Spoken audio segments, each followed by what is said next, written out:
Hey everyone, Anthony Morgan's Training Academy. Today's about if somebody's holding on to your, like doing a neck crank on you, and I say a neck crank, it's any time that somebody grabs my head and they pull my head down like this. Now they do it in Thai boxing all the time. Now in Thai boxing, sometimes we'll put our hands like this behind the head and then we'll pull the head down. Sometimes we will go clinch position and pull the head down. Either way is not a good position to be in. Now sometimes it's with the hoodie, okay, that they'll grab the hoodie and they'll pull your head down.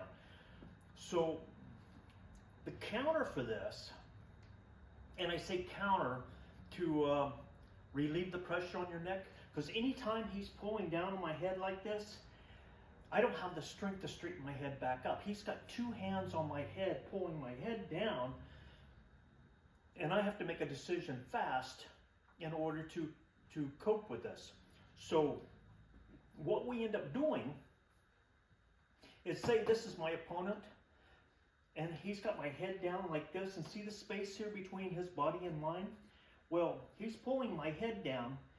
What I want to do is, if he has a belt on or if he has anything on that I can grab, well, what I want to do is I want to reach behind there and I want to come up here really close like this. Okay?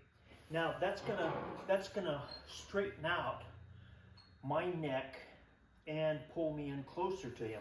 So as soon as I feel him pulling my head down, I want to reach up and I want to pull. Now see, automatically when I pull in that close, his hands will go up like this. So that gives me a space where now my head is on his shoulder.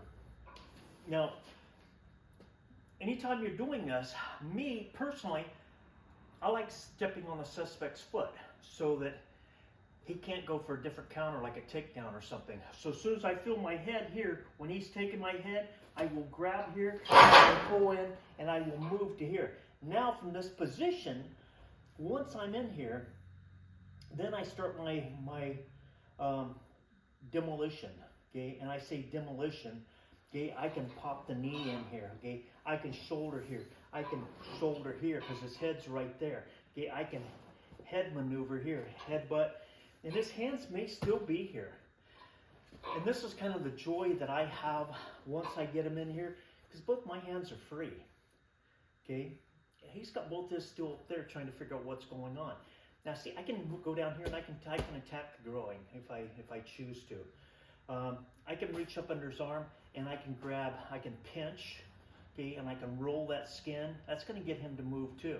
Okay, I can grab underneath the arm. Okay, a bunch of different options. Okay, once I'm in here this close and I'm here, I can always go for my knife or go for whatever I need, depending on the situation, how much of a threat the situation is. But so anytime. And they do this in grappling all the time. They do it in wrestling all the time. They do it in Thai boxing. But they will grab your head. They come in for knees. So they'll move here and they'll start pulling your head down so they can start blasting the knees. Now, anytime my head is here, okay, I'm going to grab the waist and pull my body into his as tight as I possibly can. He has to have room in order to maneuver. And you may say, well, I know, but I can counter that. Well, you can counter anything if you're ahead of the game and you're paying attention and you've had past experience where you've dealt with that. The point is trying to take a few things that you learn and apply them into your training. So next time, next time you feel somebody grab your neck like this or your head and they start bringing your head down here, okay, just grab their waist and pull their waist in. I like going for the belt, especially if you're in judo or jiu-jitsu. You can grab their belt and pull the belt into your waist. Now, a lot of guys out on the street are going to have just regular belts. Now, if they don't, then you just grab the back of their jacket, okay, and pull them in. A lot of times, I refer to this as a reverse spooning, because spooning, now I'm pulling his waist into my waist. Now in jiu-jitsu, we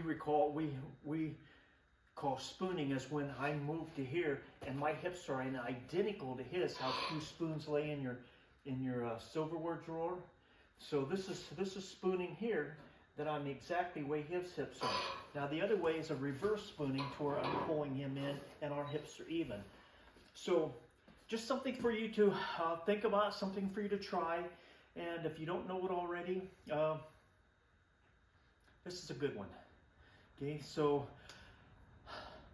thank you guys, and girls, whoever's watching my videos, continue to subscribe, and thumbs up, ring the bell, and I'll see you in the next video.